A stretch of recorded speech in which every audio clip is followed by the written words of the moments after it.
Hi friends, ఈరోజు carrot halwa ఎట్లా చేయాలో చూపెడతాను. 1.5 kg క్యారెట్ తురుము పెట్టుకోండాను. నెయ్యి, గోడంబి, బాదాము. ఇది ఫస్ట్ రోస్ట్ చేసుకొనేస్తాము గీలో. పాన్ వేడెక్కింది. ఇప్పుడు గీ వేసుకోండాను. సన్నగా కట్ చేసి పెట్టిండేది బాదాం, గోడంబి వేసుకుంటాము.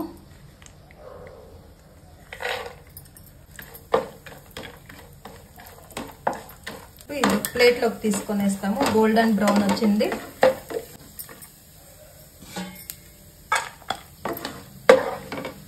ఇందులోకి తురుము పెట్టుకోండి క్యారెట్ వేసుకొనేస్తాము.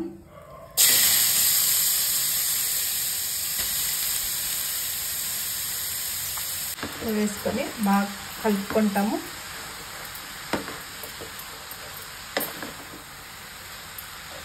కొంచెం పచ్చి వాసన పోయేంత వరకు ఇట్లే ఫ్రై చేసుకుంటాము. ఇందులోకి ఇప్పుడు ఏమి వేసేది వద్దు. క్యారెట్లో వాటర్ ఉంటుంది కదా, ఆ వాటర్ అంతా కొంచెం ముడుతుంది. కాసేపు ఇట్లే మగ్గని హై ఫ్లేమ్లోనే పెట్టుకుండా తర్వాత కొంచెం ఫ్లేమ్ తగ్గించుకుంటాము. ఇప్పుడైతే హై ఫ్లేమ్లోనే ఉంది. చూడండి, క్యారెట్లో ఉండే వాటర్ అంతా కొంచెం ఇమ్రేంత వరకు అట్లే పెట్టుకుంటాము. చూడండి, వాటర్ అంతా కొంచెం మగ్గింది. చూడండి, ఇప్పుడు అయితే వాటర్ లేదు, కొద్దిగా ఉంది. ఇప్పుడు కొద్దిగా పాలు వేసుకుంటాము. పాలు బాగా కొంచెం చిక్కగా కాంచి పెట్టుకుంటాను. వాటర్ వేయకుండా కొంచెం చిక్కగా కాంచి పెట్టింది పాలు. ఆ పాలు ఒక గ్లాస్ అంత వేసిండాను. కాసేపు మూత పెట్టుకుంటాము.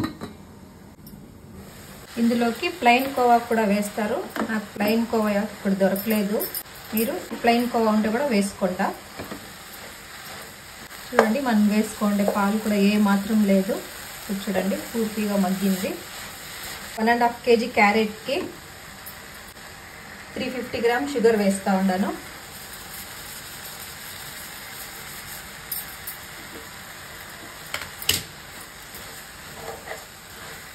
ఇప్పుడు మనం వేసిండే షుగర్ కూడాను మళ్ళీ దాంట్లో కూడాను జ్యూస్ టైప్ వస్తుంది. ఏ మాత్రం వాటర్ ఉండలేదు. మనం షుగర్ వేయగానే మళ్ళీ చూడండి షుగర్ జ్యూస్ అంతా వదిలేసింది.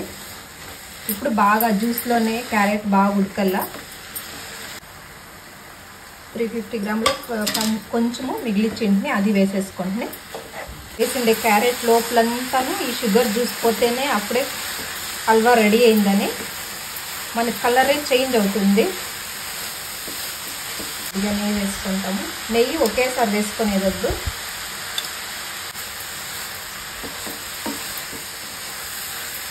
హల్వాకి ఎప్పుడు కూడాను కొంచెం మందంగా ఉండే పాత్ర పెట్టుకుండా, అడుగు మందంగా ఉండాలా, లేదంటే అడుగంటేస్తుంది. ఏ మాత్రము క్యారెట్ వాటర్ కానీ, మిల్క్ కానీ, ఈ షుగర్ జ్యూస్ కానీ ఏ మాత్రం ఇప్పుడు లేదు. కొంచెం నెయ్యి వేసుకుంటాము.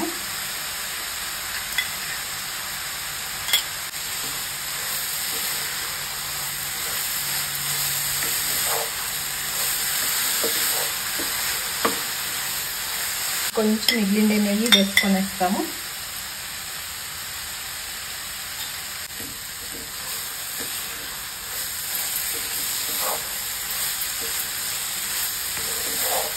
ఇప్పుడు క్యారెట్ హల్వా రెడీ అయింది. డ్రై ఫ్రూట్స్ వేసుకొనేస్తాము. అప్పుడేనే గీలో రోస్ట్ చేసి పెట్టుకుంటాం కదా, అవి వేసుకొని డ్రై ఫ్రూట్స్ వేసుకుంటాము. బాగా మిక్స్ చేసుకుంటాము.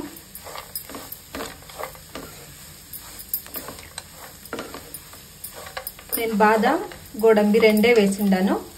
ద్రాక్ష అయితే నేను వేయను. ఏ స్వీట్ చేసినా నేను ద్రాక్ష యూజ్ చేయను. మా ఇంట్లో ఎవరు తినరు కాబట్టి నేను ద్రాక్ష వేయను. మీకు కావాల్సి ఉంటే, మీ ఇంట్లో తినేట్లుంటే మీరు ద్రాక్ష కూడా వేసుకోండి, ఎండు ద్రాక్ష. హల్వా వేడిగా తినే కంటే చల్లారిన తర్వాత తింటే టేస్ట్ కొంచెం చేంజ్ అవుతుంది.